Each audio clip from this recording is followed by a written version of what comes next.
Hello there, the Meteor Dragoon here. I'm going to be talking about my top 10 Symbolic Boss battles. Now, you might be saying, damn, Geiger's in here. This list is inconsistent. Well, let me tell you this. I have not played Earthbound, so I myself can't put him on the list, mainly because I haven't played the Earthbound franchise.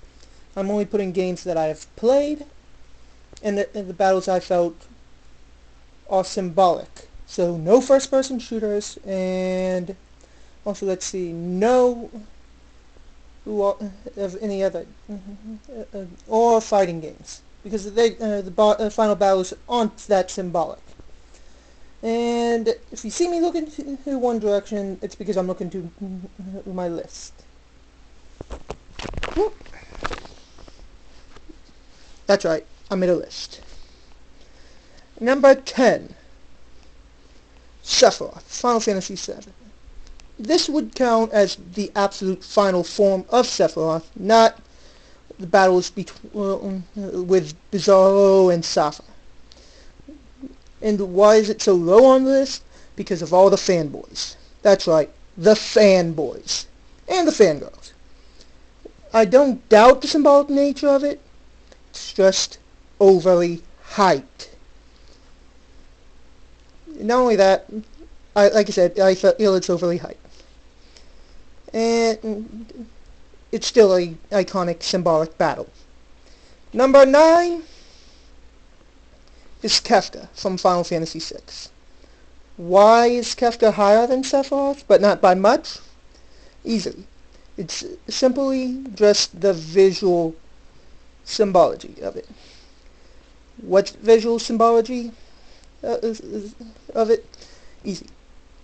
The first 3 forms of Kefka when you find in the final boss battle: Dante's Divine Comedy, Hell, Purgatory, and Heaven. And then you fight him finally, and then we go to number 8, the Destroyer from Borderlands. Wait, damn it, I said no shooters. Well, it's an RPG as well, so. Oh, scratch the whole no shooters. But Borderlands, I'm making the exception only due to the fact that the story for Borderlands revolves around a planet called Pandora, a vault, a girl opening up the vault, and also, let's see, the 4 Vault Hunters. Wait, what does this have to do with symbology? Pandora's box. The mythos of that. Why is it? Why am I saying that mythos story? Because Pandora's box revolves around a girl, a box, evil coming out of the box, and also a light of hope. Pandora, the vault, let's say the vault's a box, just for the sake of argument. There's a Knight of Hope, the Vault Hunters, the girl opening it, Commandant Steel. Bingo! Then we go to Ovan from .hack GU, the third one, not the second one so much.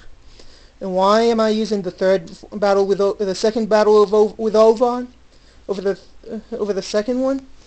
Only to the fact that not only do you inadvertently start the rebirth through that at the end of the battle, but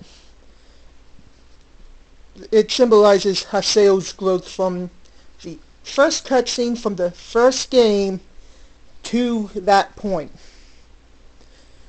Which, if you've played the games, you would know.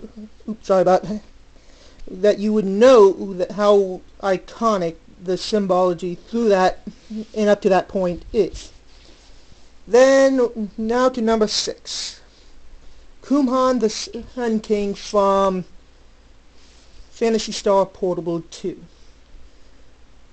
I'm going to ask you this: what would you do if you had the choice to save people, the people that you've lived with for the past 5 years, or your race, what would you do?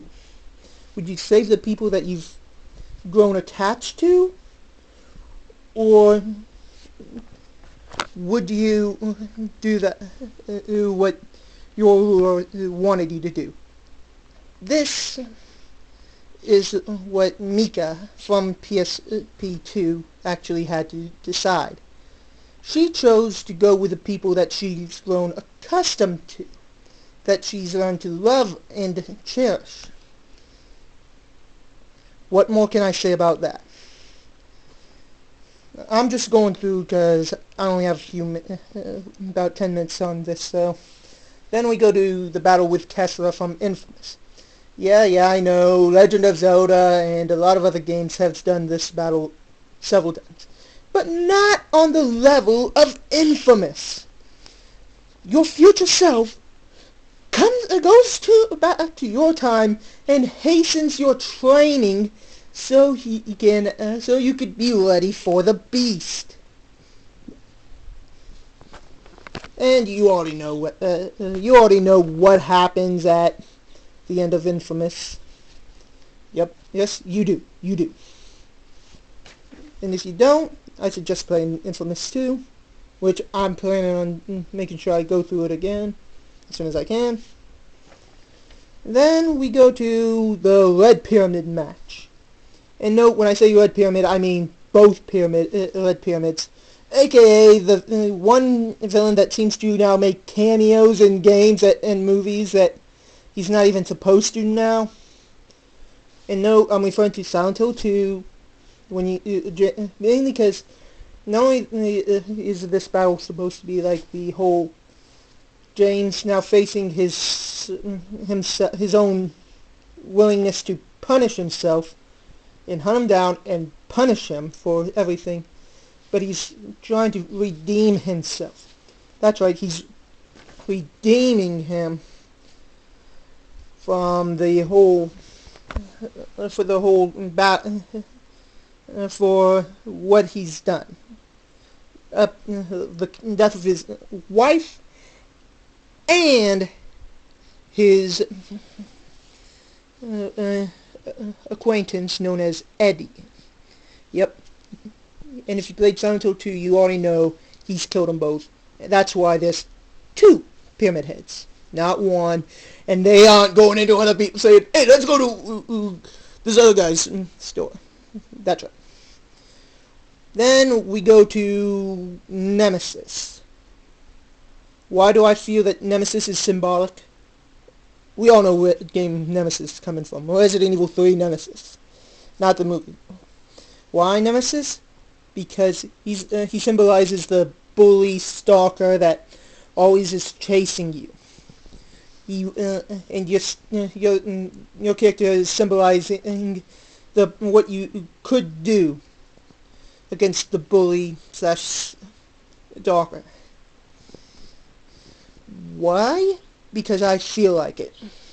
I'm not going to go into much because I only got like about a minute 10 seconds left on this video.